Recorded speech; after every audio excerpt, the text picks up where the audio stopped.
time that we have to come together tonight to do our best work for the city. Lord, please just be with us to let us make the most informed decision that we can make. Lord, just bless each council member here, and bless everyone in attendance tonight, and Lord, just bless the citizens of Monroe. Lord, we ask these in your name. Amen. Let the record reflect all council members are present except Ms. Dixon.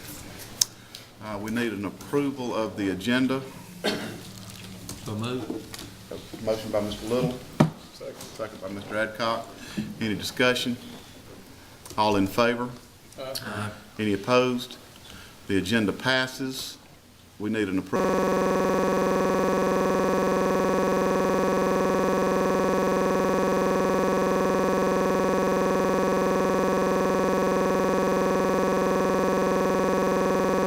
Of the consent agenda. Motion to approve, Mayor. Motion by Mr. Adcock. Second. Second by Mr. Little. Any discussion? If not, all in favor? Aye. Any opposed? The consent agenda passes. Move under public forum. We have one person signed up for public comments, Mr. James Paris. You step forward to the podium. You have 3 minutes. Yes, sir. Thank you. Thank everybody here. I'm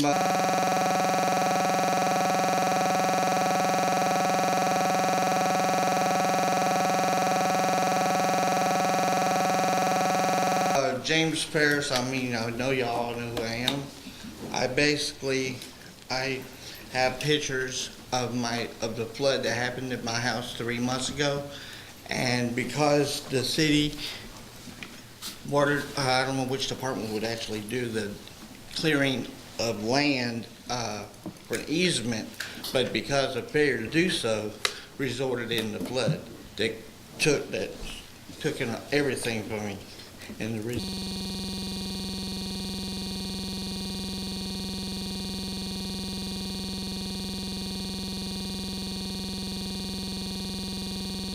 I'm here.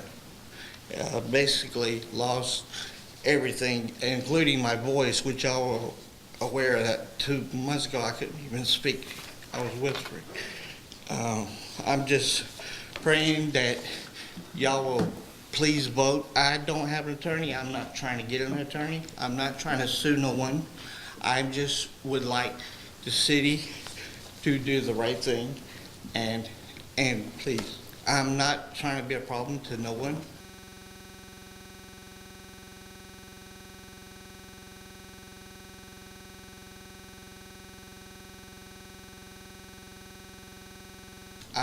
I love this city. I love Walton County, and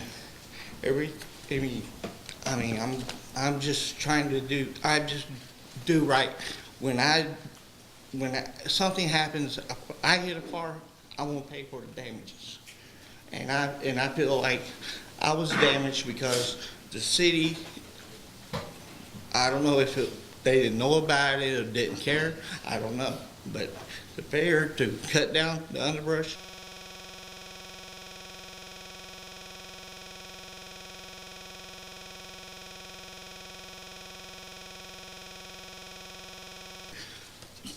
I got pictures to show you if I can bring it to y'all's attention and show you that what it happened. And basically, when I showed it, Jimmy Davis came to my house and actually cleaned away all the brush that was causing the flood. Since he's done this, most of the floods, I mean, I still get a little bit of water, but it's not near as bad as it was. I mean, it's damaged my foundation of my house.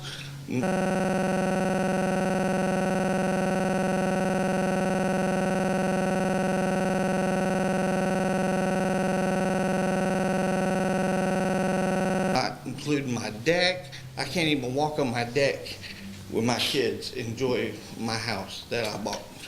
This house was perfect when I bought it. It had no cracks in the foundation. Now it's loaded with cracks. I've given Mr. Paul all the estimates of repair, and I thank y'all for y'all's time. Thank you.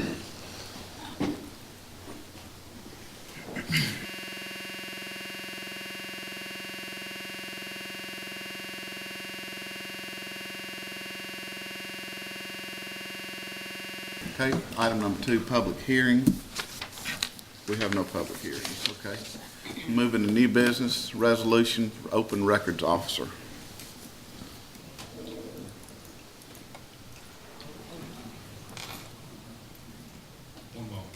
Okay.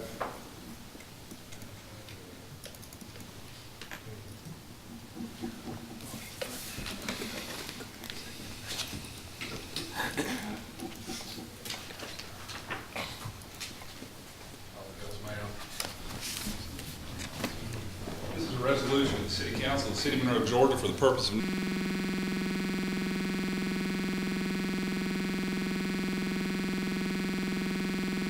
naming an open records officer, an alternate open records officer, and for other purposes. Whereas the provisions of the Georgia Open Records Act, the Act, OCGA 50-1870 et sequitur, were amended by the action of the Georgia Legislature during the 2012 session. And whereas one of the changes to the Act allows for the appointment of an open records officer to whom all requests for records must be made. And whereas a further change to the Act provides that a municipal corporation may require all requests made under the Act to be made in writing. And whereas the Act further provides for the notice of such change. Now therefore, pursuant to the provision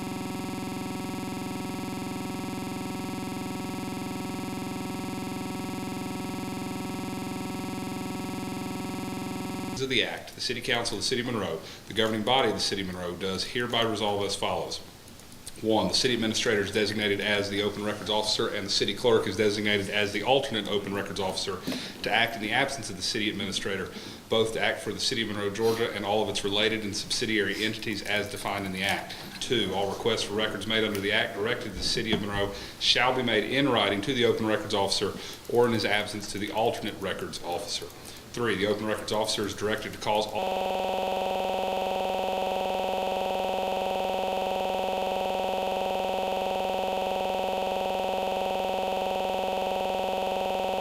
City of Monroe websites to prominently display this designation and requirement. 4, the open records officer is directed to notify the Walt Tribune as the county legal organ and any other media regularly covering the City of Monroe matters of the content of this resolution. 5, the open records officer is directed to notify the City of Monroe employees and volunteers that any requests made under the Act shall be directed to the open records officer or in his absence the alternate records officer. And 6, this action shall be effective immediately upon the notifications to the media and the changes to the websites having been made. So resolved this 14th day of January 2014. That is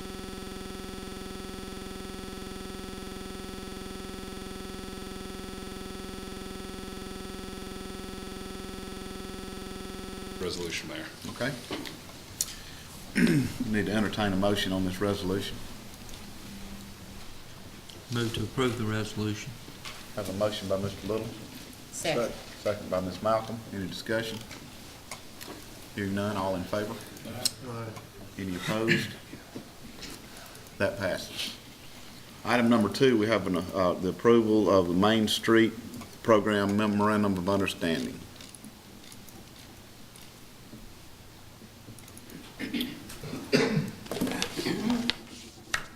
Are y'all able to pull it up?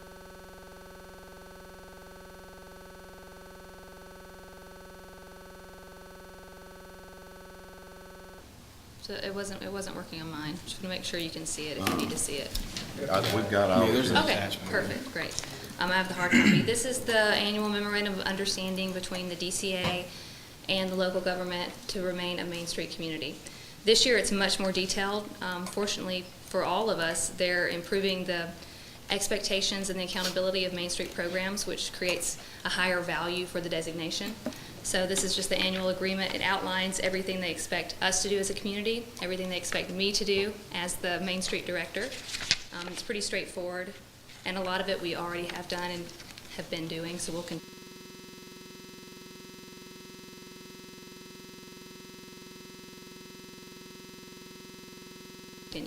Any questions? So no major changes or No, there's some new requirements? training requirements. You have to go to the regional, at least 3 regional training meetings for the downtown manager, which we do anyway, but nothing else. We have to, if there's a vacancy, a lot of it is really to keep someone in the position in Main Street communities, to make sure someone's making sure the program's meeting all the checkpoints, because it does. You do have special privileges as a Main Street community, so they're becoming more stringent in holding people accountable. A number of communities have lost their designation this year, because they weren't keeping up to the standards.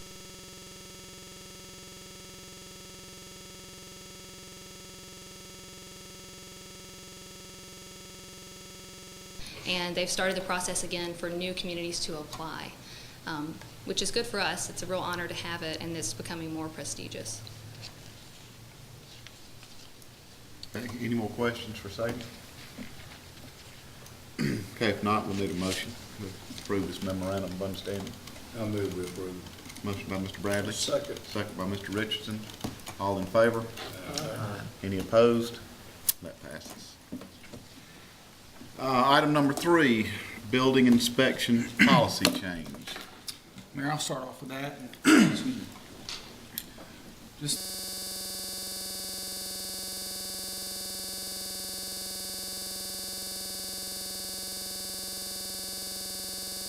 as myself and staff, continue to look at our policies and I guess trying to make us customer friendly with all our utility customers and citizens. We're coming before you this evening to ask to delete section 1.3 of the current utility policy, which is entitled building inspections. And in a nutshell, what that does is requires every time somebody establishes services or want to have services put in somebody else's name or their name, if they have a rental house, Patrick has to go out and inspect every single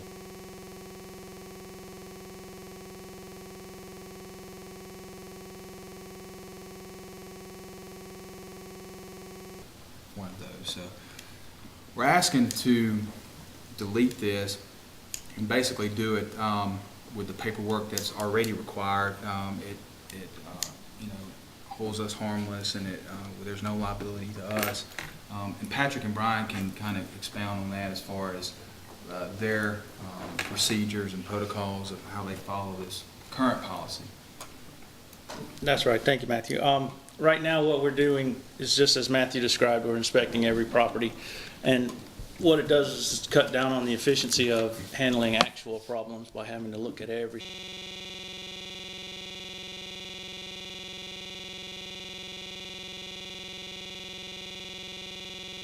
single property. What we'd like to do is go to maybe a complaint-based format where we inform the customer of how to contact the code department when they're signing up for utilities, so that they can get it all done, a one-shot deal. They come in, they sign up, and boom, their power's on. If they have a problem, they have all of our information that we've given them. They can give us a call. Anything that relates to building safety, welfare of the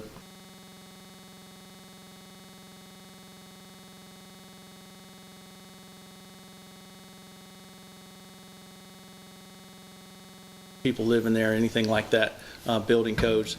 And that way we'll be focusing our efforts, and we can spend more time and be more efficient in dealing with those problems more in depth and get some of these properties further up towards the standard of the code.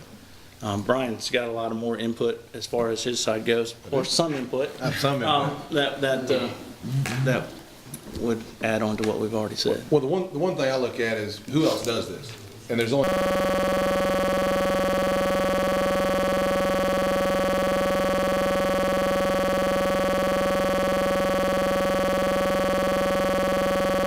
one other city in the state that does this, and there's a reason only one other city does it. It's because nobody else is doing it, because it causes the customer problems. When you think about it, you come in, you sign up for services downstairs, then you've got a whole other step. You've got to come up and you've got to schedule Patrick to come out. You've got to schedule our guy to come out, and it just becomes a problem for the customer. I've lobbied against this policy since it went in place in the mid-90s. I didn't like it when we instituted it, and I don't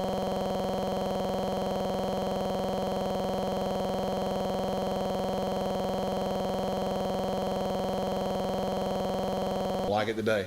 And I'm glad to see it coming before y'all. Hopefully y'all change it.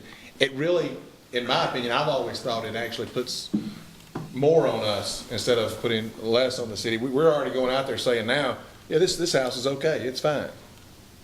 When the house might not be okay and fine. We don't know, and we don't do a in-depth home inspection. We just go through and make sure there's some, the windows are closed, the windows can open and close, and that you've got a smoke detector. I think this process that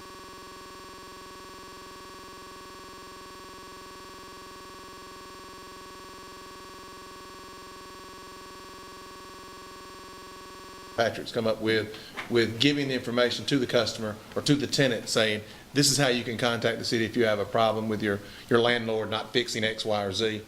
I think that's a much better process of fixing the actual problems that are going on with some of these homes. And I'll take any questions you might have. So this basically is just one-stop, One-stop shop. then that's really the way it needs to be. We can post the required documentation on the website, the customer can download it.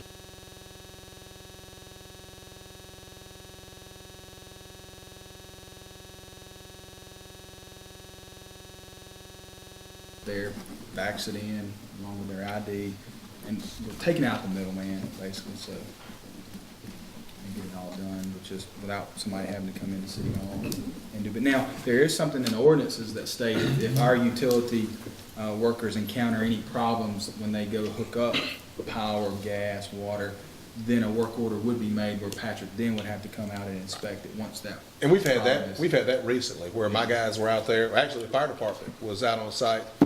They found a dangerous situation. I sent my guy out. This was actually this weekend.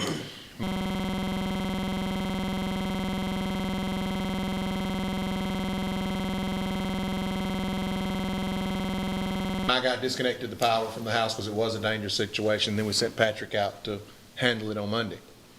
And once they've rectified the situation, pulled the proper permits and upgraded the equipment or whatever's needed, then we sign off on it and allow them to establish service again. Well, when we flip power, once they come in and show their closing statement or a rental agreement, are we making it very clear to that property tenant or owner that when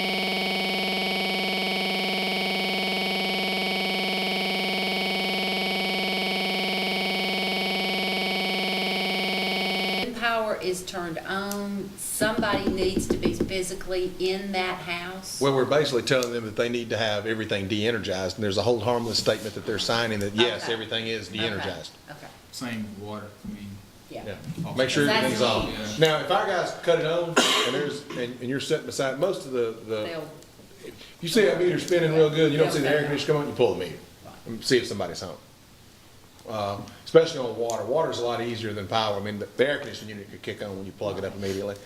But on water, if it's spinning, we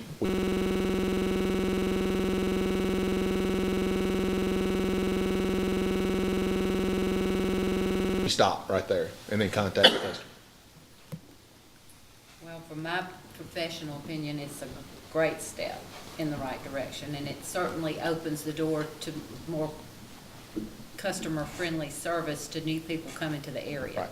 without putting that, second, third tier It's one of step they've never inspection in seen. there Yeah. that really doesn't serve a purpose. And they a lot of times have to take off from work to do that and meet us out there, and it just improves the whole customer experience. It does. I think. And I would suggest that maybe you send this to the Walton Fair Board of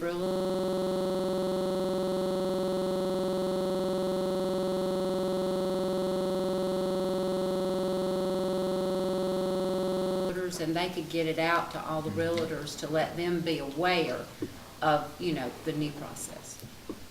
And that'd just be another form of communication. Any more questions or comments? Okay, if not, we'll entertain a motion. Make the motion that we delete paragraph 1.3 of the utility policy and procedures. Have a motion by Mr. Little, Second. second by Mr. Adcock. All in favor? Any opposed?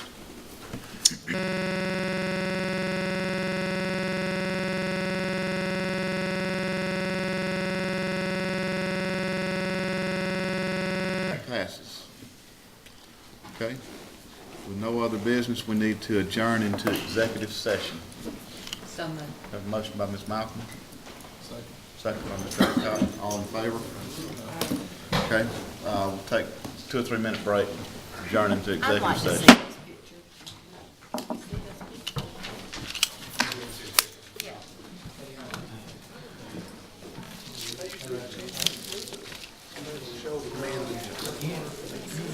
this picture. Yeah.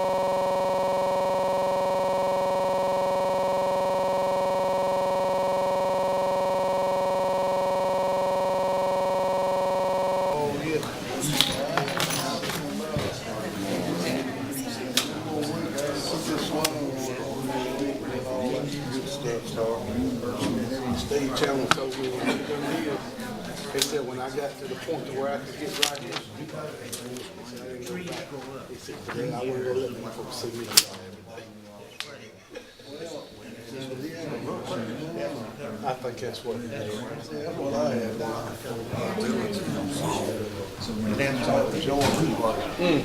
See, my rotator cuff's still good. I still have to, I mean, I got to